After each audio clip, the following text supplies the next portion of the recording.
Welcome back to Get Your Voice Out There. I'm Roberta Chadis. Today, another special show with Betsy Bragg with Optimum Health Solution. Nice to have you. Nice to be here. Yes. And we're going to learn all about Betsy, but first, we have a very special video that will explain exactly what we're going to be talking about today. So let's roll that video.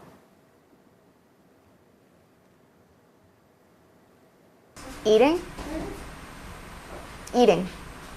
That was probably the highlight of my night every night. Some of the benefits that you get from the Eat to Thrive course are you know what's in your food because you're making it, and it is clean eating, as they call it.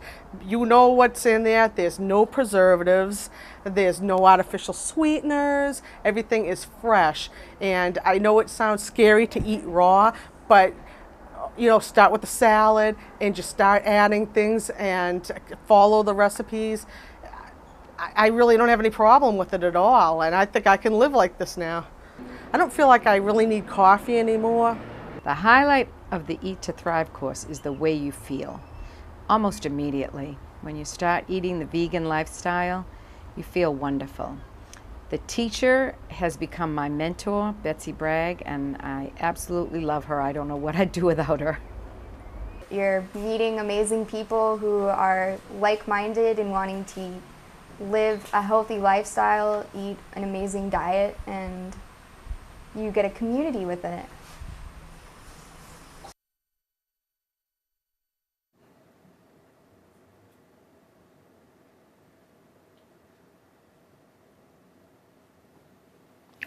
Betsy, what a great video that is.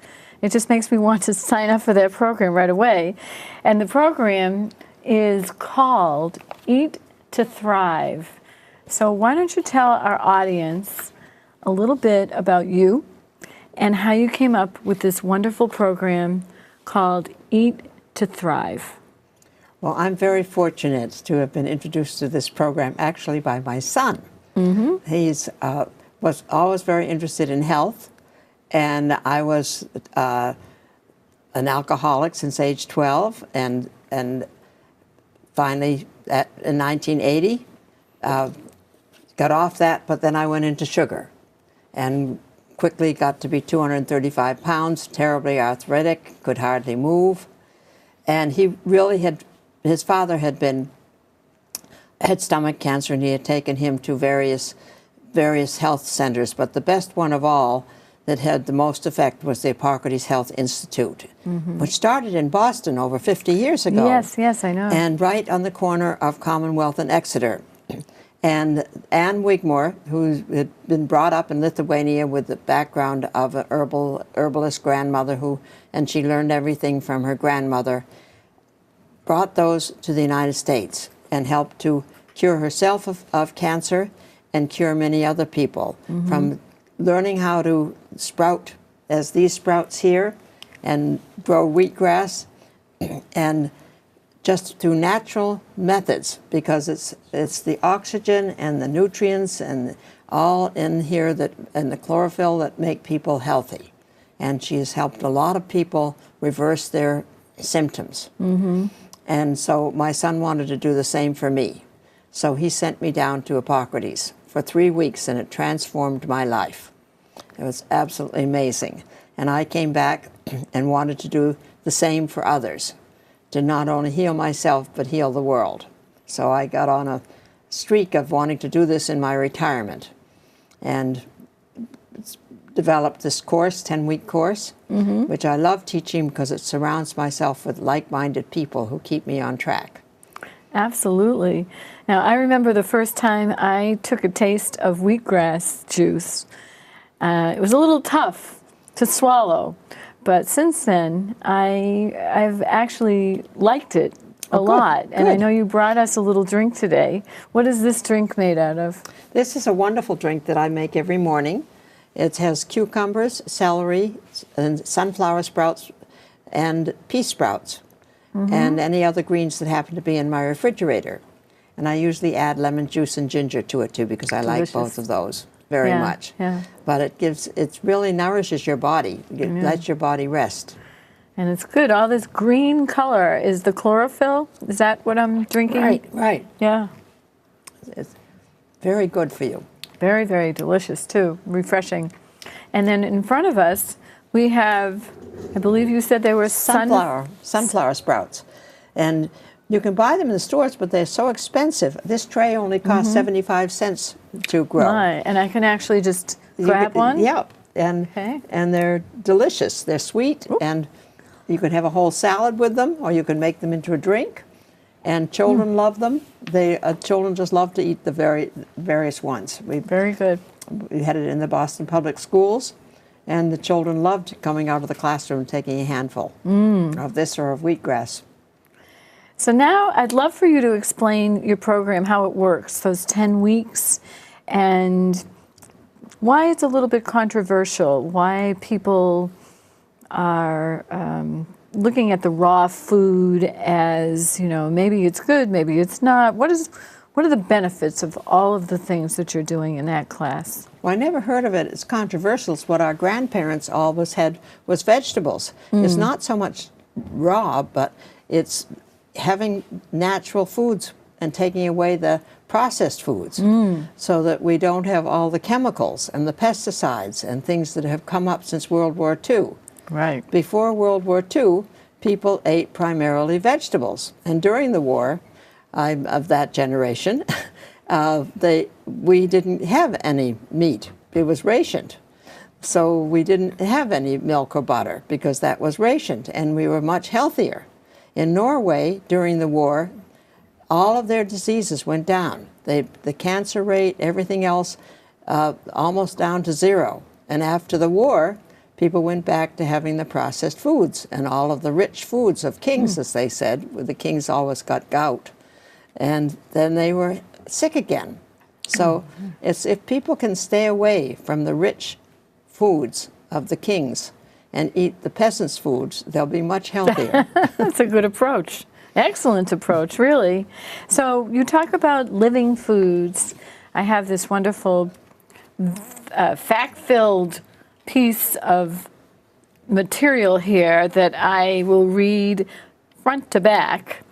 And one of the items on here is living foods. Yes, vegetables are living versus canned food. This has the enzymes in it. We need oxygen. We need water.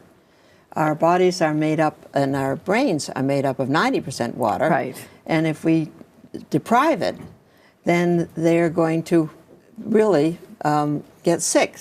Elderly people are often in the hospital because they're dehydrated. They don't have enough water. Exactly. And they really need to, this has tremendous amount of water in it. My green drink, it just makes all liquid so that it thrives. Your body is alive when it's given water and oxygen. Good point. Some of us don't drink enough water for sure. I'm one of those people.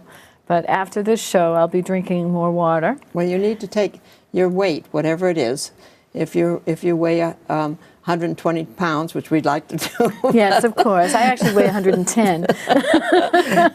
then about half of that is about 60. And so you take that's 2 quarts of water. Okay. And so that's what we need per day. So whatever our weight is divided in half, and that's the amount of water in ounces that we should drink each day. That sounds good. And it takes away our appetites too. So for those of us who might have some addictions to foods that aren't so good for us, are there any tips that you can give us to kind of get away from that? The greatest addiction of Americans today is sugar. 99% of Americans take more sugar than they need. And the obesity rate has grown in tremendous proportions, so that 1/3 of the adults are obese. And children, it's increased terribly too, which is so sad. And so what they need to do is to change their habits, which is very, very difficult to do. in the beginning of our class, each person chooses one habit they're going to really work on for the 10 weeks. Great. And one of a gentleman who came in to my Toastmasters group, and he'd never eaten vegetables at all. Ever? No, he doesn't like vegetables. And for lunch he had pizza and a brownie usually. But he made a vow that he would have one vegetable a day. And now just by adding that to his life, he's lost about 15 pounds, and it feels healthier and brighter and wider awake. It's just great. Amazing. Now he only has pizza twice a week. But I guess every time you make a change like that, even if it's a small one, it's tremendous. It can make a big difference. It's tremendous. Just work on one habit at a time. That's great. That's great. And I'm interested because having had a bit of a weight problem when I was a younger person, I'm very interested in your program for children. Can you talk a little bit about that? Yes.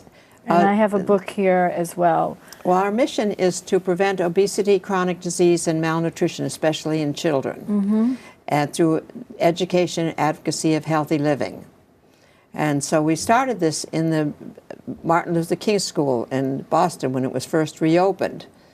And several teachers had taken my course and were so impressed with it that they wanted to teach the teachers.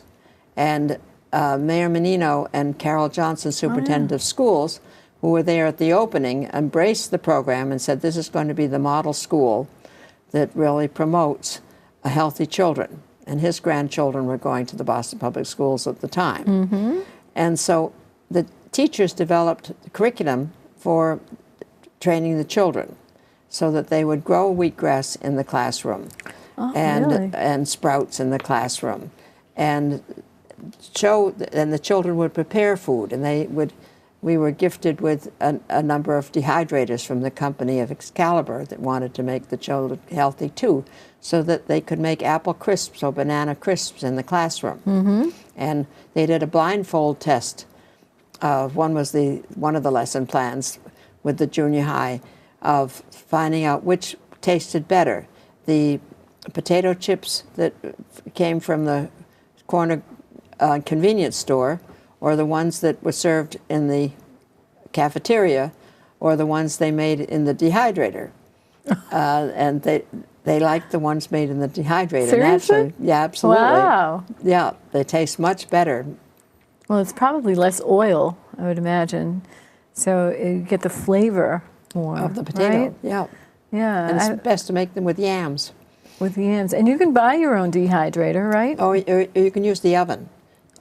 You can use your okay. oven, just don't turn it on. Just use the light that's in it.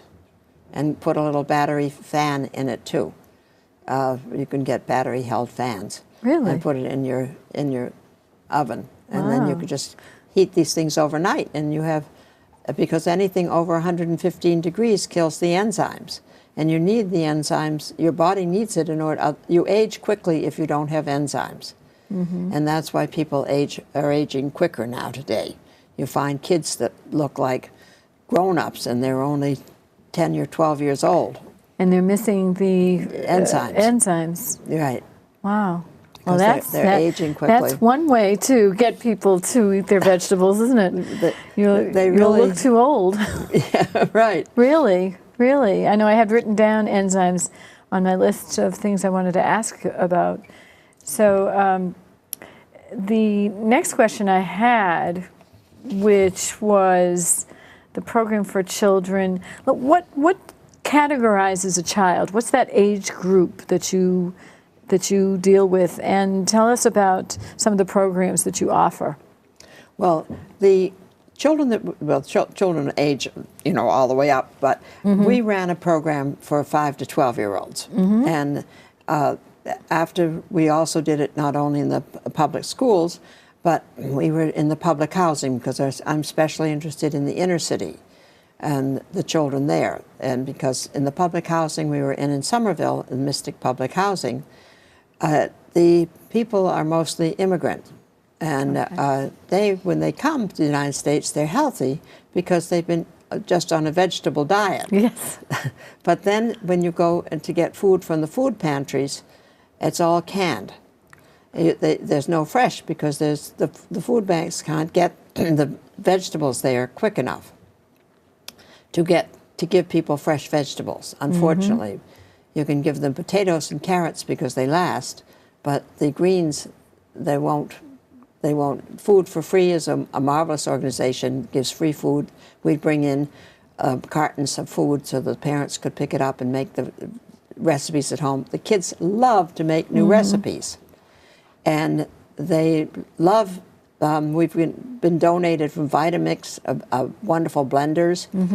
And the kids love to make their smoothies and just put together things that they would find home in their own refrigerator. All the parents, it's wonderful at Mystic Public Housing. Their learning group, the after-school program, is marvelous because all of the parents are on the board of directors.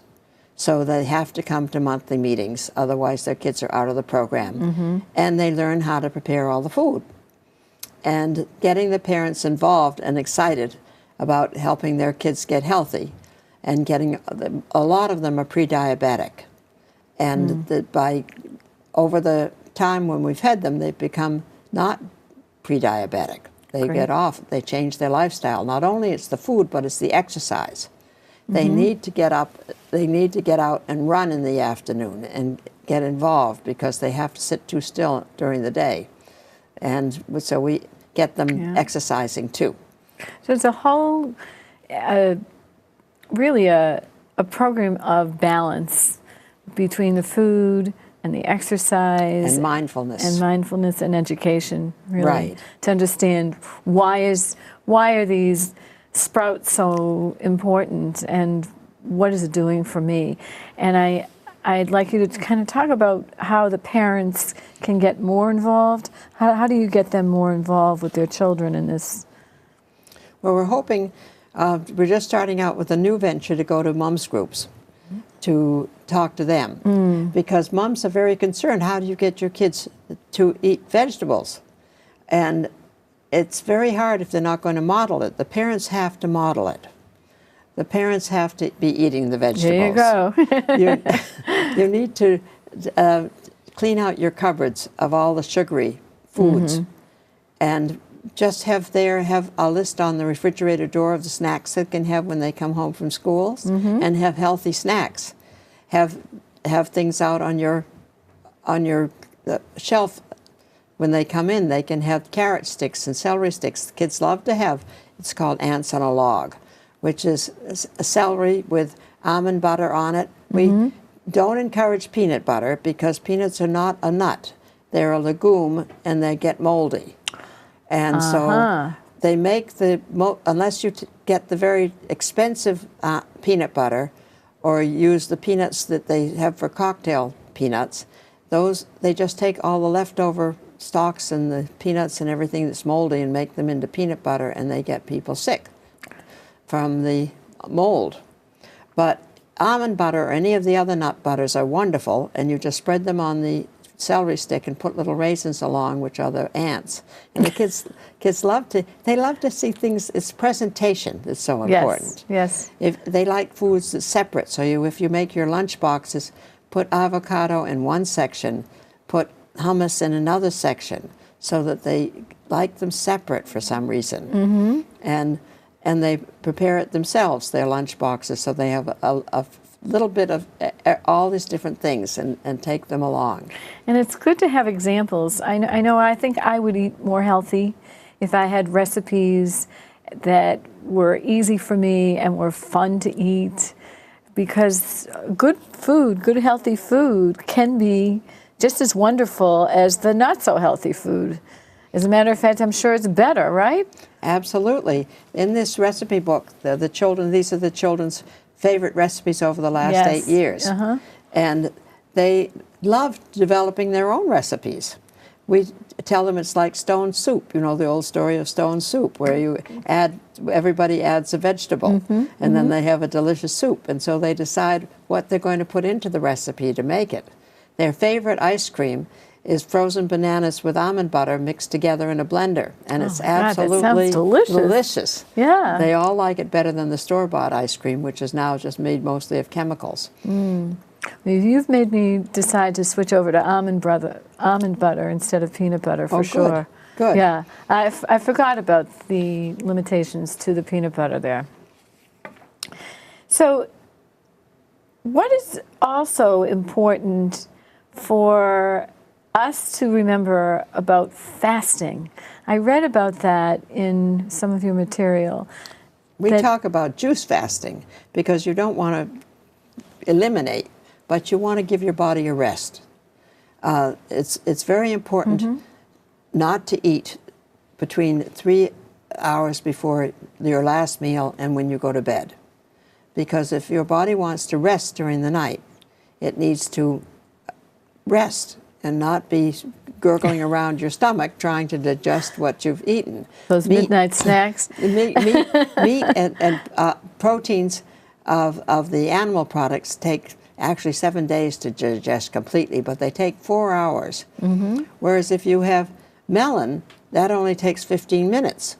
So this is why melon should be eaten alone and not as a dessert, because you'll have the meat like a big truck going down your system, and then you have this little Royal Alfa Romeo, which is the melon, coming down behind it, and it'll smash right into the truck, and you'll get all gassy and all stomach ache from the indigestion, because food combines at different speeds. So I love this picture because I don't think that most people understand all of that information you just shared of how fast things are metabolized. Yes. And you can have arguments with people over and over again. And what about the people in Europe who eat late at night? Is that good for them? They go to bed even later. They go. Because we do. We end up having dinner at 7 o'clock, 8 o'clock. But then they go to bed at midnight. But what a great picture. Now, I know that our audience is going to want to be able to reach you. So why don't you share a little bit of information with the audience? Thank you. My website is Optimum Health Solution, no S on the solution, .org. We're a nonprofit. And you can go on there and find a lot of information about all of our different programs. Our Eat to Thrive, our Real Kids, Real Food, our Healthy Living at Home, which is that our health educators that we train in our Eat to Thrive course will come to your home and prepare your vegetables, teach you to sprout, help you clean out your cabinets of the bad foods, and educate you. That's our third program. We also have a public program of public speakers, where one's just coming up now with Dorit, who's coming from Los Angeles. She's very uplifting spiritually, and she's going to give a demonstration of various recipes. We'll all taste and eat, and she's very inspiring. And we just had Brian Clement come from Hippocrates with his wife Anna Maria and speak about sugar and how to stay away from it and what actually it does to you. So we have all these different programs that are part of the. My phone number is 781-899-6664. They might say I'm sound of the devil, but I'm a little devilish, so that's all right. So 781-899-6664, or my website is Betsy, and then the same as my website, OptimumHealthSolution.org. Great, great, because we want to make sure that everyone has a way to get in touch with you, for sure. And the course is Eat to Thrive. Eat to Thrive. And I know you have this material that you brought with you here. Did you want to talk a little bit about that? The Hippocrates Health Institute, it's now down in Florida, but as I mentioned, it was in Boston until '85. It started in the 1950s, and then it moved down to West Palm Beach with 50 acres of wonderful, beautiful, relaxing land. And healthy, 50% of people go down there are healthy, and they just go down to be healthier. but 50% I've seen tremendous changes in people. A child brought in with a tumor or Lyme disease, and just limp in the parents' arms, and in 3 weeks they're up and running around. Yes, I heard that story, and I have been to Hippocrates myself. Oh, have you? Not for a program, but I visited there, and I was very impressed. It's wonderful. It transformed my life completely. You have a lot of exercise and all healthy. It's all just natural. It's teaching people how to teach themselves, and that's what people need to take as responsibility for their own health, because they have all the answers within them. They just need to get rid of the obstacles that are obstructing them from blooming. Well, it's true, and I think as we come to the end of your program here, I'm just thinking about my own life and how I've lived my life eating foods that really have not been good for me. And the process of changing, that is so important to have someone like yourself who has really done the research. You know how to express any answers in a way. I love the fact that you can do stories like you did about the Alfa Romeo and the train, that way of really understanding how your food is going through your body, because we don't really think about it. We're just well, I didn't know about this habit. till 2006. I didn't change my life till 2006, and I'm 82 now, and I feel much younger than I did then, and I've lost 100 pounds. Unbelievable, really. So, as far as our audience goes, what would you like to make as a suggestion to them? What could be the first thing that they could do to change their lives? I guess it's your mindset. It's really deciding that you want to change your life, because everything starts with your belief system. If you have a negative belief and you think this is a terrible world, the world's going to be terrible. If you feel, I can make a change, I can lose 100 pounds, you will. It's up to you to decide that you want to take the first step. And just decide one thing you want to change. One thing in your life. Maybe it's getting out and getting some exercise. If you can get a 15-minute walk a day. If you can think, what can I change? Can I maybe go to the produce section and get some vegetables? Try eating a little salad. Exactly. Well, like the video at the beginning, people were so enthusiastic. I know many people that have gone to your program, and it has changed their lives. So thank you so much for doing what you're doing and for coming on the show. Well, thank you so much for inviting me. Yes, I'm just and delighted. I'm now wanting to have all kinds of sprouts and green drinks. Thank you very much. Betsy, thank you so very much. This is Roberta Chadis with Get Your Voice Out There, and we'll be seeing you soon.